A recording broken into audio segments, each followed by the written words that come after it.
Hi everyone, and welcome to this video all about sleeves. If you don't know already, this video is part of a mini video series that I'm doing. There are 4 videos and they're all about drafting sleeves. So this is video number 1, and we're going to cover a bit of sleeve theory and try to understand how sleeves work. Video 2 is a drafting method that Winifred Aldrich teaches in her book Metric Pattern Cutting for Women's Wear. This is a UK firm favourite for most pattern cutters in the industry. It's one of the first books that you get at university, I think, to learn from, and it is just really good for beginners because it goes through really basic stuff through to much more complicated intermediate stuff. So if you haven't got a copy of this, I would really recommend getting it. Video number 3 is going to be another drafting method. So the drafting method in that video is a kind of industry standard one that most people tend to use, or at least a variation of, but Dennic Chunman Lo explains it really well in his book Pattern Cutting. Video number 4 is going to be a comparison of the 2 outcomes and methods. So we're going to take the 2 sleeves, which, believe it or not, are going to be completely different, and we're going to compare them and try and figure out why they look so different and how that's going to look on the body, and how we can maybe tweak a few things so that we get a slightly better outcome on our first twirl. We'll also think about when each method might be appropriate and why each method might be appropriate.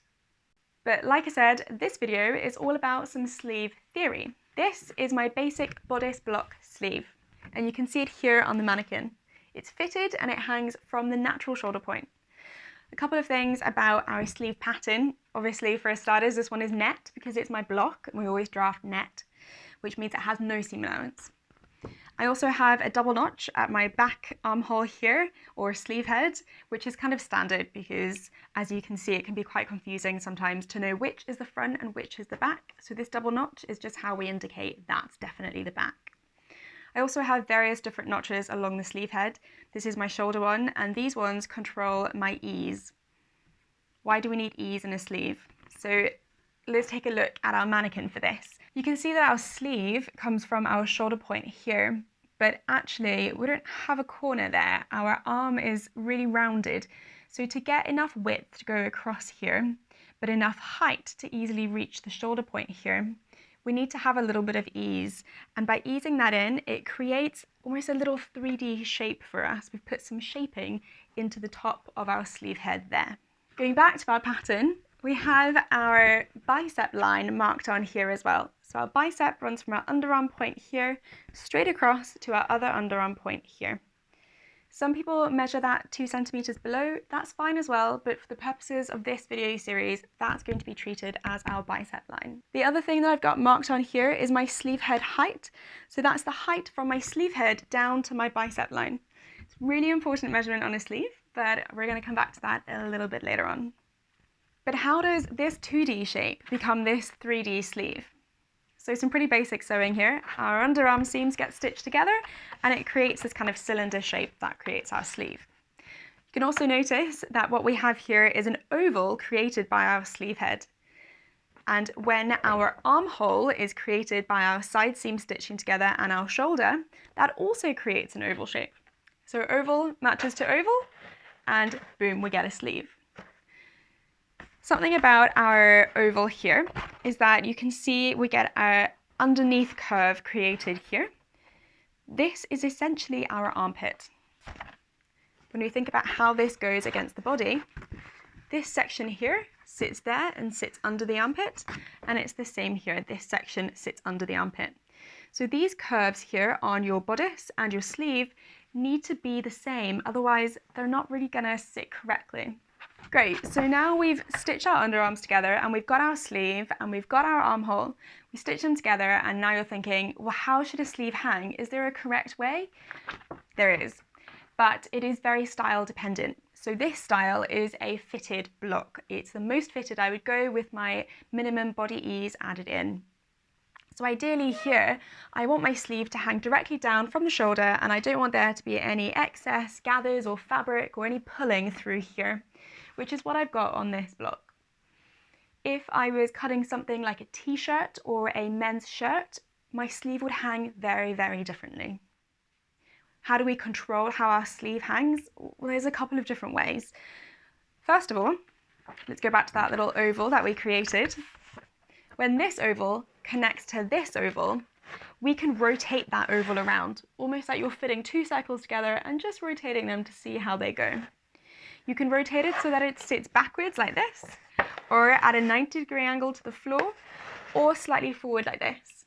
And ideally, you want it to sit slightly forward because that's how our arm hangs, and a sleeve's job is to mimic our arm. Another way that we can mimic our arm is to add a little dart in at the elbow to kind of recreate that elbow kink that we have naturally. So you'll see some patterns have a little dart here.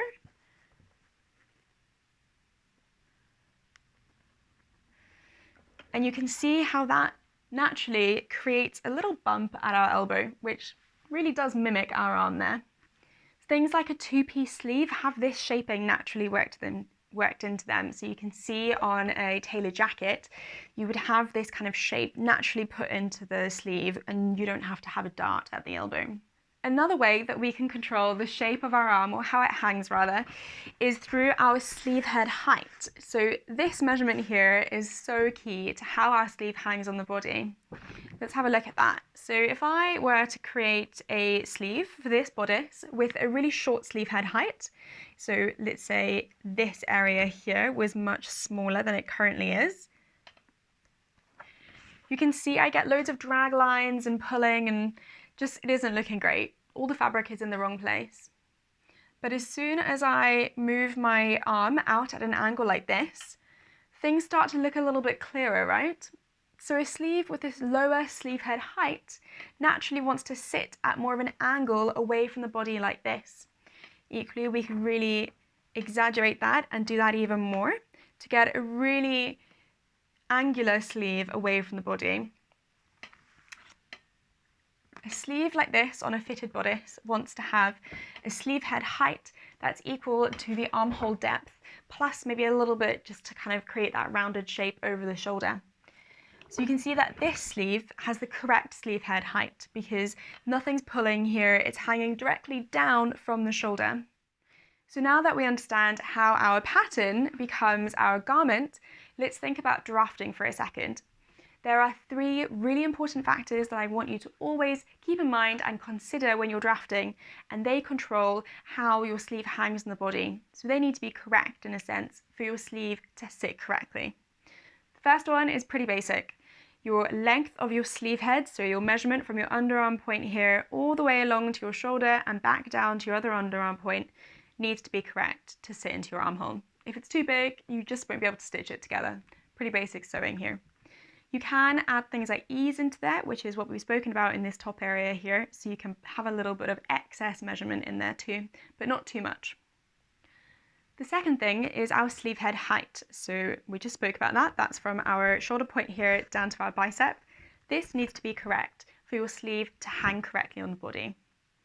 The third thing is that your bicep measurement, so from your underarm point to your underarm point, needs to be correct as well. It needs to have your bicep measurement plus some ease in there so that you can move. You do have cases, and I'm sure you've all come across it, when you've put your arm in a sleeve and you can get your arm in physically, but it's so tight that you can't actually move your arm. You just end up sitting there with your arm straight down your body like a little toy soldier. That's not what we want. We want a little bit of extra room through there so that you can actually move.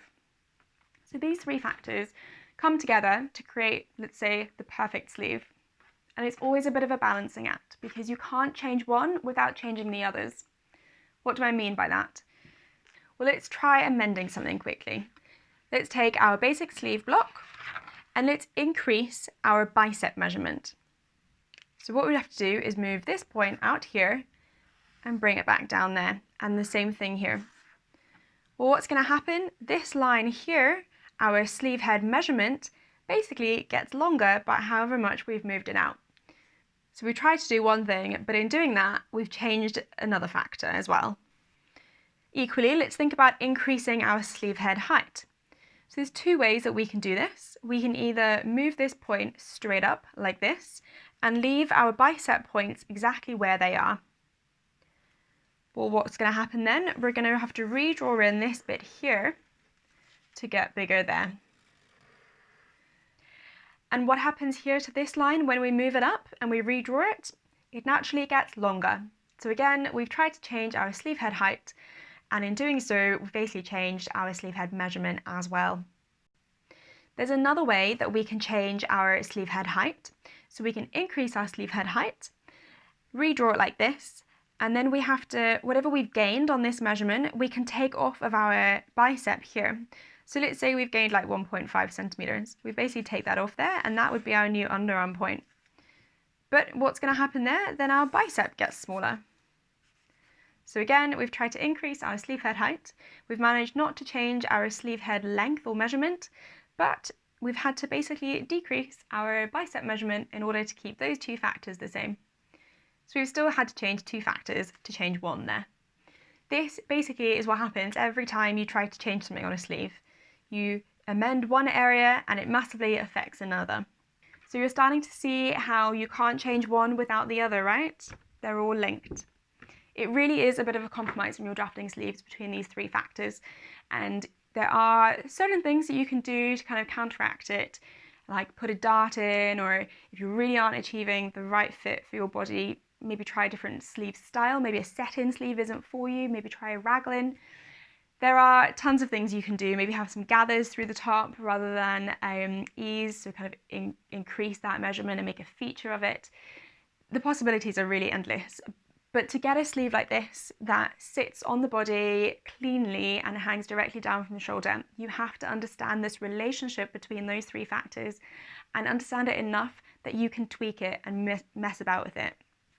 If you can understand that sleeve theory, then you're grand. You can go from there and you can tweak sleeves as much as you like, as long as you understand that really basic key theory of these three factors being linked and needing to be correct for your sleeve to be correct on the body. So those are my basic sleeve theory tips. I really hope that you've enjoyed this video and that you found it useful and that it's going to help you with your sleeve drafting or sleeve amending, whichever you're doing. Like I said, this is a 4-part video series. So this is video 1. Video 2 and 3 are a couple of drafting methods. Video 4 is a comparison. There is going to be loads of information packed into those, so please go and have a little watch. I know you will enjoy them. If you have enjoyed this video, don't forget to comment and like and subscribe and all of that. It is actually genuinely quite helpful, and I love hearing from you guys. So if you have used any of the information in this video, share your work with me. I'd love to see what you're up to. On Instagram, I am at Project Patterns, and you can also find more of me on my website. So I teach some courses, online learning, and I sell all the tools that you need for pattern cutting, really. So my website is www.projectpatterns.co.uk. And I will see you guys in the next video. Thank you for watching. Bye.